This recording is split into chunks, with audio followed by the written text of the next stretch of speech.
Sudha spends 80% of her income.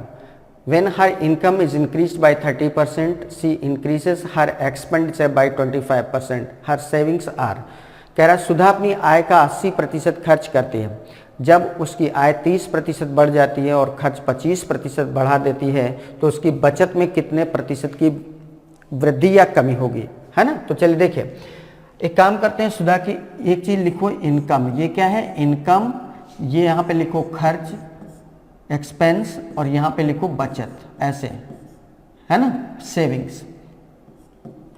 अगर उसकी income 100 रुपए थी तो कह रहा है 100 में से 80% खर्च कर दिया, तो 100 का 80% बच्चों क्या होता है? 80 रुपए खर्च कर दिए। 100 रुपए उसकी इनकम थी, उसका 80% मतलब 80 रुपए खर्च कर दिए। अब आप बताओ, अगर किसी के पास 100 रुपए की इनकम है, वो 80 रुपए अगर खर्च कर दे तो कितना रुपए बचाएगा? 20 रुपए। मतलब प्रेजेंट टाइम में उसकी जो सेविंग्स है, बचत है, वो कितनी होगी? 20। फिर कह रहा है अगर उसकी इनकम 30% बढ़ जाए, इनकम कितनी बढ़ गई? 30%। तो 100 रुपए पहले कमाती थी, अब 30% ज़्यादा, तो 100 का 30% 30, मतलब प्रेजेंट टाइम में उसकी इनकम क्या हो गई? 130। और खर्च जो है वो 25% बढ़ जाए। पहले इसका खर्च था 80 रुपए, अब इसका 25% क्या होता है? किसी भी नंबर का 1/4, 1/4 होता है ना। तो 80 का 1/4 20 रुपया हो गया। 80 का 1/4 कितना हुआ? 20 रुपया हुआ ना। तो मतलब 20 रुपए उसका खर्च बढ़ गया। तो पहले खर्च करती थी 80, तो अब खर्च करेगी कितना रुपया? 100 रुपए। 80 का 25% होता है 20, 20 रुपए ज़्यादा, तो 80 में 20 रुपए ज़्यादा करोगे तो 100 रुपए। मतलब जब उसकी इनकम 130, उसके पास से 130 रुपए आने लगे तो उसमें से 100 रुपए खर्च कर दिए, तो अब कितने रुपए बचाएगा? अब उसकी बचत कितनी हो गई? 30 रुपए। पहले सुधा बचा पा रही थी 20 रुपए, पहले की बचत कितनी थी बच्चों? 20। अब की सुधा की बचत कितनी है? 30। तो डेफिनेटली बचत बढ़ी है कि नहीं बढ़ी? कितनी बढ़ी है? 20 रुपए बचाने वाला कोई भी पर्सन अब 30 रुपए बचाने लगा, मतलब 10 रुपए ज्यादा बचाने लगा। किससे? 20 से। 20 पहले तो 20 ही थी, इसको परसेंटेज में चेंज कर लो, इंटू 100 कर देंगे तो ये कितना हो जाएगा? 25 जा, है ना, 10 5 जा 50%। मतलब उसकी जो बचत है वो कितना परसेंट बढ़ जाएगी? 50%। तो 50% की वृद्धि होगी, इंक्रीज्ड बाय 50%। तो इस तरीके से इस क्वेश्चन का जो आंसर आएगा बच्चों क्या आ जाएगा? Option number D. तो ये क्वेश्चन था बहुत बहुत अच्छा और बहुत ही आसान क्वेश्चन था। फिर से समझ लो, हमने क्या काम किया कि अगर उसकी इनकम है 100 रुपए तो कह रहा है तो उसका 80% मतलब 100 का 80% 80 रुपए खर्च कर दिए। 100 में से कोई 80 रुपए अगर खर्च कर देता है तो उसकी बचत कितनी होगी? 20 रुपए। फिर कह रहा है उसकी इनकम 30% बढ़ गई। इनकम पहले थी 100 रुपए, 30% ज़्यादा, 100 का 30% 30 ज़्यादा, मतलब अब उसके पास आने लगे 130 रुपए। खर्च बढ़ गया 25%, 80 पहले खर्च करती थी, अब 25%, 80 का 25% मतलब 20 रुपए ज़्यादा, तो 80 की जगह अब वो 20 रुपए ज़्यादा, मतलब 100 रुपए खर्च करने लगी। तो 130 में 100 रुपए अगर खर्च कर देगी तो 30 रुपए बचेंगे। मतलब पहले बच रहे थे 20, अब बच रहे हैं 30, तो पहले से डेफिनेटली बचत बढ़ गई। कितना बढ़ा है? 10 कितने पर? 20 पर। 20 से कितना बढ़ा है? तो बेस में क्या लेंगे? 20, तो 10/20 इंटू 100 कर लिया। तो इस तरीके से सॉल्व करके आंसर क्या आ गया? 50%। ठीक है ना। तो ये था बच्चों क्वेश्चन। अब देखते हैं अगला क्वेश्चन क्या है। 8 years ago, the ratio of ages of A and B was 9:10. The ratio of their ages 4 years from now will be 12:13. What is the age of C now? If his age is 6 years more than that of A.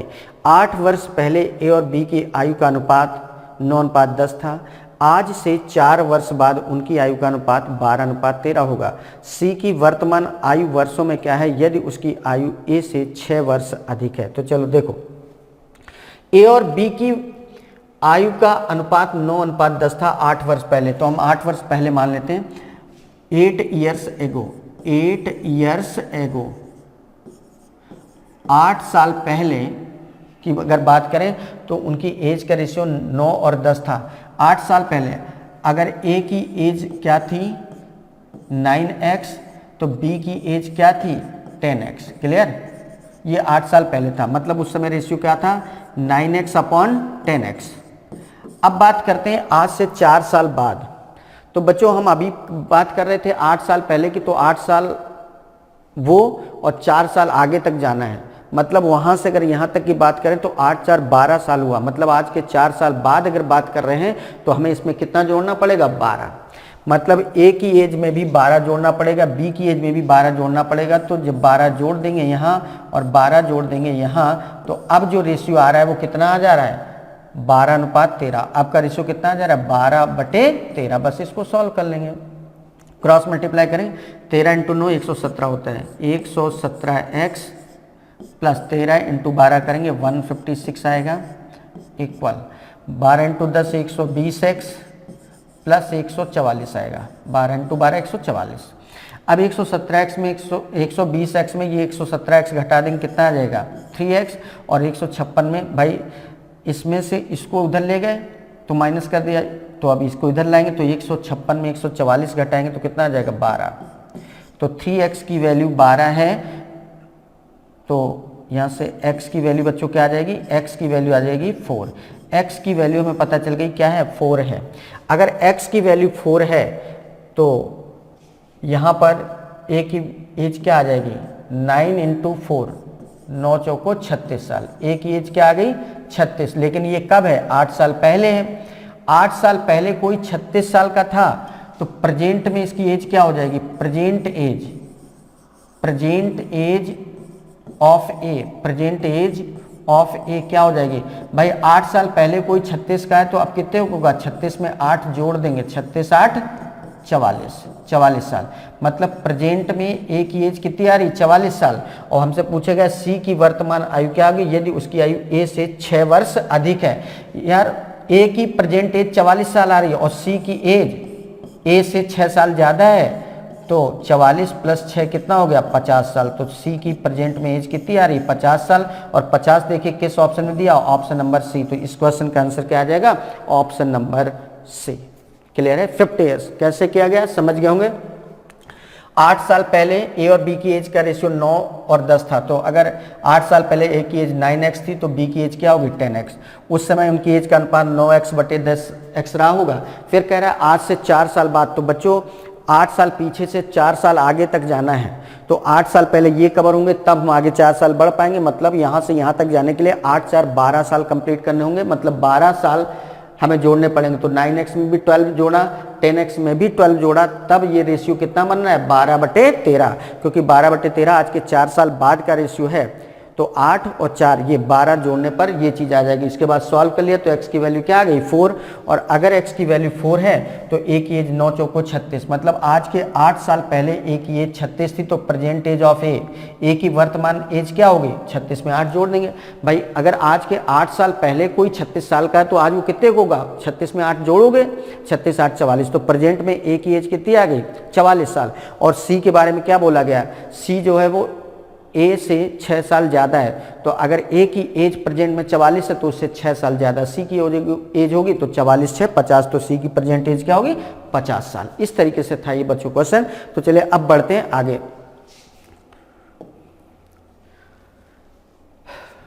Simplification का question है, क्या है note कर लेते हैं। 3 × 2 divided by 3 of 2 × 3 divided by 5 plus 5 × 5, 5 × 5 divided by 5 of 5 minus 5 divided by 10 of 1/5। Clear है, चलिए देखते हैं कितना हो जाएगा बच्चों। ये हो जाएगा आपका, इसको जरा सॉल्व करेंगे तो ये हो जाएगा आपका 3 × 2 डिवाइडेड बाई 3 of 2 है, 3 2 = 6 हो गया, कितना हो गया 6। 3 × 2 अपॉन 6 लिख दिया और इंटू का 3 ये लिख दिया, इतना हो गया है ना, यहाँ से यहाँ तक आ गया। अब डिवाइडेड बाय कितना करेंगे, ये हो जाएगा 5 प्लस ये हो जाएगा 5/5 है ना, नहीं पहले इसको देखो 5 of 5 क्या हो गया 25, 5/25 करेंगे तो 1/5 आ जाएगा, तो ये हो जाएगा 5, भाई ये क्या हो जाएगा 5 of 5 मतलब 25 हो जाएगा, और 5/25 5/25 तो ये हो जाएगा 5 इंटू 5/25 कर देंगे, क्लियर है।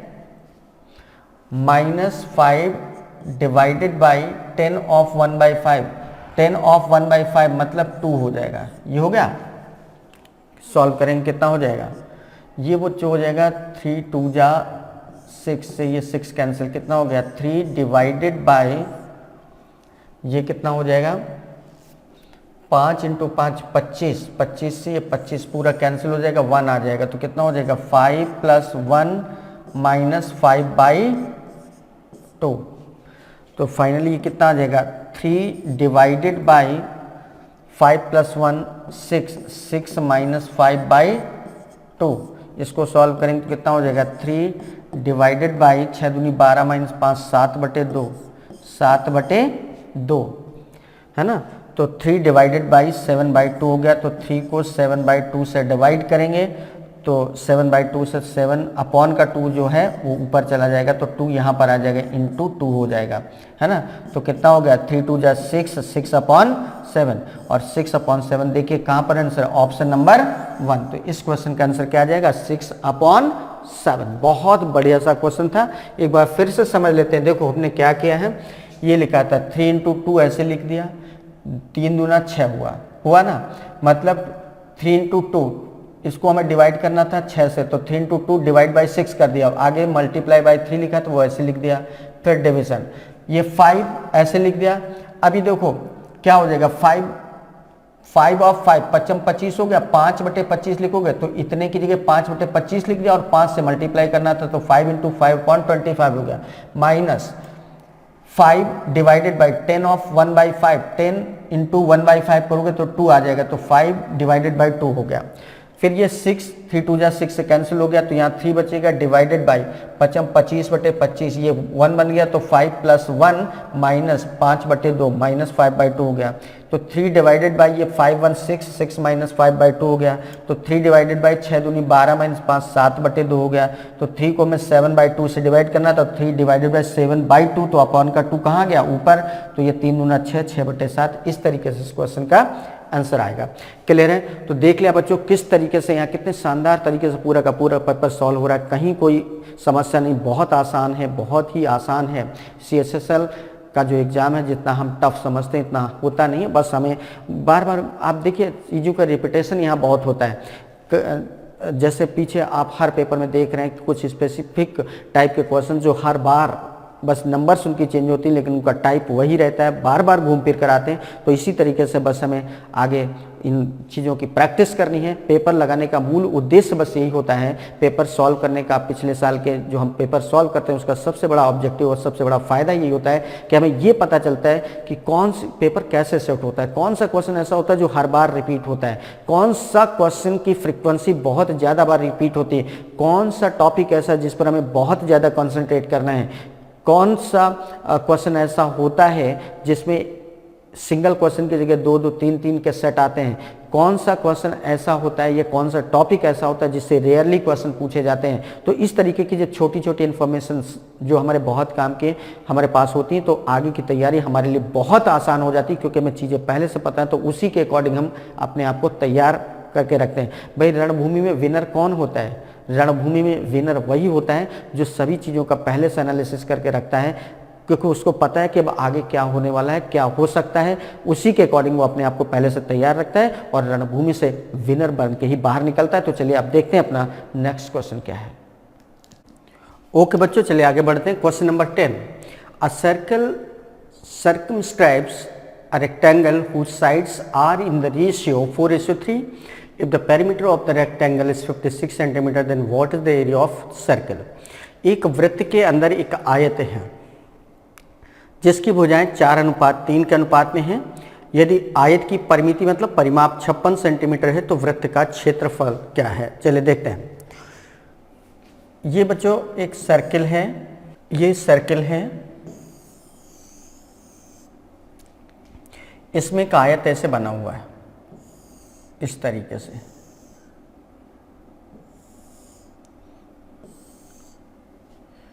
आयत, इसकी भुजाओं का अनुपात 4:3 है। मतलब अगर ये भुजा 4x है तो ये भुजा क्या होगी 3x होगी ना, और ये 4x है, ये 3x है, तो ये इसका विकर्ण होगा इस तरीके से। इसका इस आयत का परिमाप ABCD जो आयत है, ABCD यहां पर क्या है, रेक्टेंगल है, आयत है, क्या है बच्चों, आयत है ना। और आयत का परिमाप क्या होता है, परिमाप होता है, आयत का परिमाप बच्चों क्या होता है, 2 लंबाई प्लस चौड़ाई होता है L प्लस B। तो ये कितना हो जाएगा, 2 लंबाई क्या है 4x, चौड़ाई क्या है 3x, इक्वल क्या हो गया 56। ये किसके इक्वल दिया है, 56 के इक्वल। 4 3 7, 7 इंटू 2, 14x की वैल्यू बच्चों क्या है 56, 14x की वैल्यू 56 है। तो यहाँ से x की वैल्यू क्या आ जाएगी, 14 चौको 56, 4 हो गया, x की वैल्यू 4। अब हम बात करते हैं इसके विकर्ण की।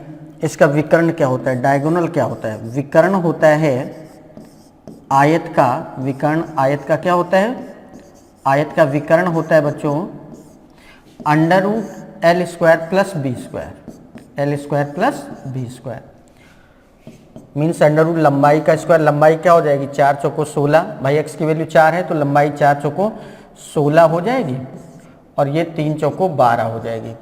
तो 16 का स्क्वायर प्लस 12 का स्क्वायर, यही होगा ना।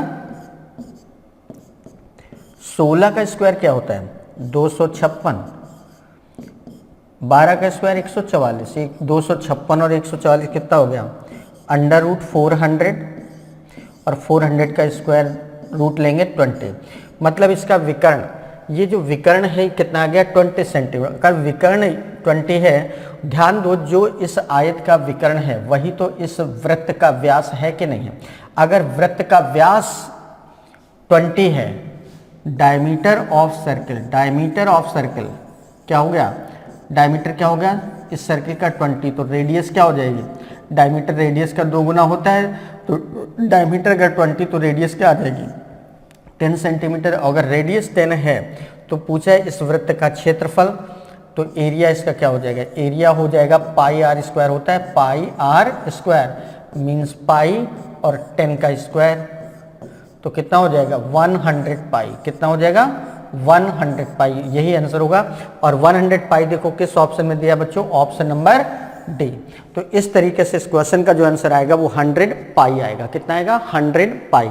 बहुत आसान सा क्वेश्चन था, समझ लेते हैं एक बार फिर से क्या है। ABCD हमारा क्या है, एक आयत है जो कि वृत्त के अंदर बना हुआ है। इसकी लंबाई चौड़ाई का अनुपात 4 3 है, तो लंबाई अगर 4x है तो चौड़ाई 3x हो गई। अब इस आयत का परिमाप क्या होता है 2 लंबाई प्लस चौड़ाई, तो 2 लंबाई है 4x, चौड़ाई है 3x, बराबर दिया है 56 के, तो ये 14x की वैल्यू 56, तो x की वैल्यू 4 आ गई। और अगर x की वैल्यू 4 है तो लंबाई 4x है, तो 4 चौको 16 होगी, चौड़ाई 3x है तो 3 चौको 12 हो गई, लंबाई चौड़ाई पता चल गई। तब इसका विकर्ण, जो आयत का विकर्ण होता है वो क्या होता है under root L square plus B square, तो अंडर रूट 16 का स्क्वायर प्लस 12 का स्क्वायर, तो 16 का स्क्वायर होता है 256, 12 का स्क्वायर 144, अंडर रूट 400, तो ये आ गया 20। और जो इस आयत का विकर्ण है ये जो चीज है वही इस वृत्त का क्या है, व्यास है कि नहीं है। तो इस वृत्त का व्यास बच्चों कितना आ रहा है 20, तो डायमीटर अगर 20 तो रेडियस क्या होगी, डायमीटर का हाफ होती तो रेडियस हो जाएगी 10। अगर रेडियस पता चल गई तो इसका एरिया क्या होता है, वृत्त का क्षेत्रफल क्या होता है पाई आर स्क्वायर, तो पाई और आर की वैल्यू 10 है, तो पाई इंटू 10 का स्क्वायर मीन्स 100 पाई। तो इस तरीके से इस क्वेश्चन का आंसर बच्चों क्या आ जाएगा 100 पाई। क्लियर है, बहुत अच्छा सा क्वेश्चन था। चलिए अब बढ़ चलते हैं अपने नेक्स्ट क्वेश्चन की तरफ।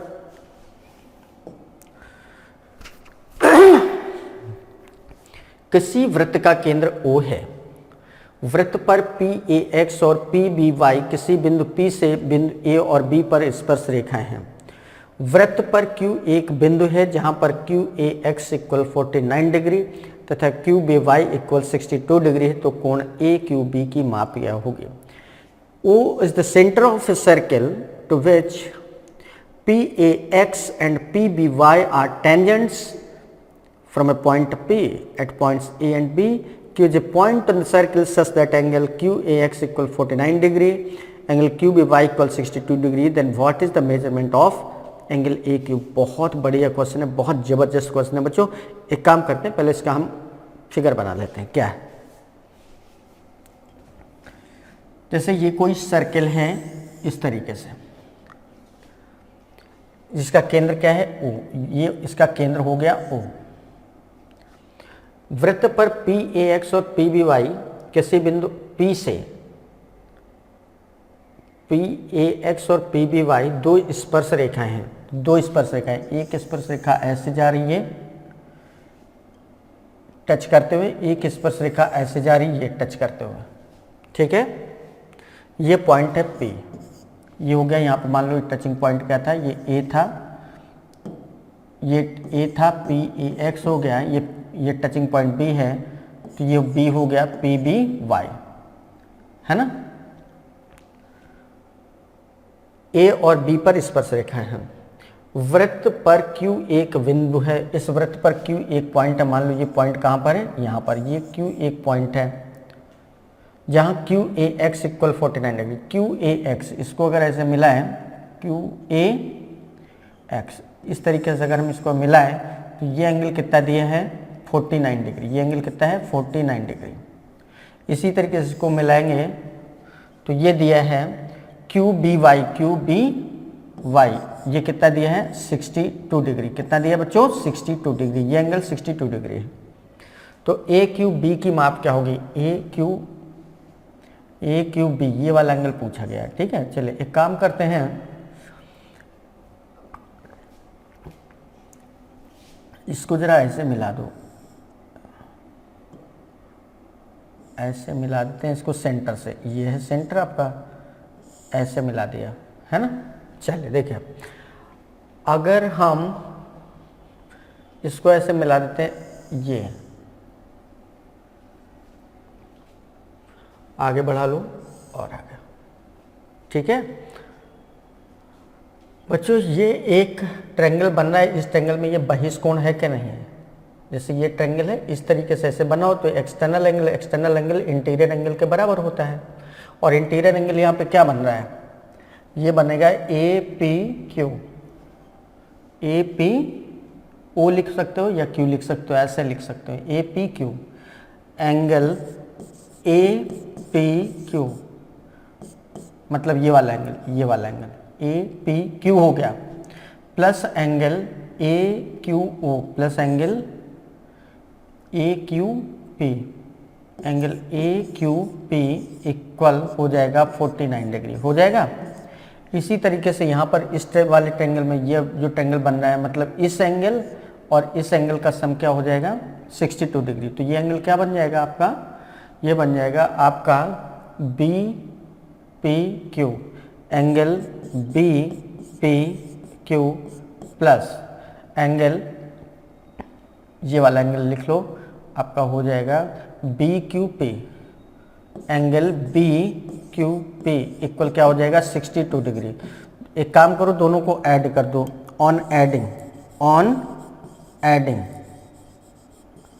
दोनों को ऐड कर दो। ये इक्वेशन फर्स्ट है, ये इक्वेशन सेकंड है, दोनों को ऐड करोगे तो बच्चों क्या हो जाएगा, एंगल APQ और एंगल BPQ, मतलब ये वाला एंगल और ये वाला एंगल, ये पूरा क्या बन जाएगा APB बन जाएगा।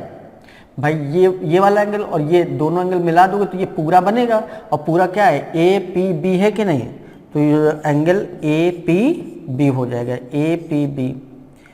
फिर इसी तरीके से AQP ये वाला एंगल मिला दोगे और इधर एंगल BQP ये वाला मिला दोगे तो ये एंगल बन जाएगा AQB, तो एंगल AQB हो जाएगा AQB। भाई ये वाला एंगल ये और ये मिला दोगे तो ये टोटल ही तो बन जाएगा पूरा, तो वही चीज़ लिखा है, इधर ऐड करो कितना हो जाएगा 9 2 11 6 4 10 11, 111 डिग्री आ गया। कितना आ गया 111 डिग्री, 111, दोनों का सम कितना आ रहा है 111 डिग्री। अब जरा ध्यान देना, अगर हम बात इसकी करें तो इन पॉइंट्स को लेकर वृत्त के केंद्र पर इतना कोण बन रहा है, और इसी को वृत्त पर लेकर ये इन्हीं पॉइंट को लेकर ये परिधि पर इतना कोण बन रहा है ना। तो ये जो लिखा है AQB, ये AQB, ये इस कोण का, वृत्त के केंद्र पर जो कोण बन रहा है इसका क्या है आधा, या इसका ये क्या है डबल है कि नहीं। तो A Q B, angle A Q B, A Q B जो एंगल है ए क्यू बी जो हो गया वो इसका क्या हो जाएगा आधा, और हमसे पूछा क्या गया है ए क्यू बी ही तो पूछा गया है। अब चलिए एक काम करते हैं, ये चतुर्भुज ले लो, ये चतुर्भुज में आमने सामने के कोणों का योग क्या होता है 180 means angle A P B, angle A P B plus angle A O B, angle A O B equal क्या हो जाएगा 180 होगा ना, ठीक। तो इससे angle A O B equal क्या हो जाएगा, angle A O B equal हो जाएगा, angle A O B equal हो जाएगा 180 minus angle A P B, A P B ये angle A P B equal हो जाएगा A P, angle A P B equal हो जाएगा 180 minus angle A O B, यही हो जाएगा। चलिए तो जहाँ पर एंगल ए ओ बी लिखा वहाँ पर हम क्या लिख सकते हैं, ए पी बी या एंगल ए ओ बी की जगह 180 minus angle A P B लिख सकते हैं। तो ये वैल्यू अगर इसमें हम रखेंगे बच्चों इक्वेशन 3 में तो ये हो जाएगा एंगल ए पी बी, ये तो ऐसे लिखा रहा, और एंगल ए ओ बी की जगह क्या लिख सकते हैं 180 minus A P B plus angle 180 minus angle A P B हो गया, इक्वल क्या हो जाएगा 180 इक्वल कितना दिया है 100, ये हो जाएगा आपका angle A P B plus angle A Q B equal 111 दिया था। इससे ये हो जाएगा आपका, एक काम करते हैं इससे ए पी बी जो लिखा है यहाँ पर हम लिख सकते हैं एंगल ए ओ बी, तो काम करते हैं इधर लिख लो, इधर है ना। देखो बच्चों ये आ गया था angle A P B, angle A P B, A P B ये कितना था A P B plus angle A Q B, A Q B angle ये था आपका 111 डिग्री, ये सब मिला के। अब ए क्यू बी की जगह हम क्या लिख सकते हैं, ए क्यू बी की जगह लिख सकते हैं half of angle A P B plus half of angle A O B, angle A O B equal 111 degree, क्योंकि वृत्त पर बनने वाला कोण परिध पर बनने वाले कोण का दोगुना होता है, या परिध पर बनने वाला कोण इसका क्या होता है आधा होता है। तो इस तरीके से अगर हम इसको सॉल्व करेंगे तो कितना आ जाएगा 180 में सीधे सीधे इन दोनों का यहाँ से आपने देखा 180 आ रहा था, तो 180 में सीधे सीधे क्या कर देंगे 180 में 111 को क्या कर देंगे माइनस कर देंगे, 180 में 11 को माइनस करेंगे तो कितना आ जाएगा 180 माइनस 11 करेंगे कितना आ जाएगा 69 डिग्री। तो इस तरीके से इस क्वेश्चन का आंसर क्या आ जाएगा बच्चों 69 डिग्री। इस क्वेश्चन का आंसर क्या आ जाएगा 69 degree, option number C. Clear है, ये बात समझ गए। यहाँ से 180 क्यों लिया, क्योंकि चतुर्भुज में आमने सामने के कोणों का योग क्या होता है 180, और दूसरा पॉइंट क्या लगा है ये जो वृत्त के केंद्र पर बनने वाला कोण है ये इस कोण का दोगुना होगा, मतलब इस कोण का ये क्या होगा दोगुना होगा, तो ये चीज़ इससे मेंटेन हो जाएगी। और जब बात इसकी आएगी ए क्यू बी की तो एंगल ए क्यू बी आपका वही आ जाएगा, angle A Q B equal क्या आ जाएगा 69 डिग्री आया। तो इस तरीके से इस क्वेश्चन का आंसर बच्चों क्या आ जाएगा 69 डिग्री। सही है। चलिए अब बात करते हैं नेक्स्ट क्वेश्चन की।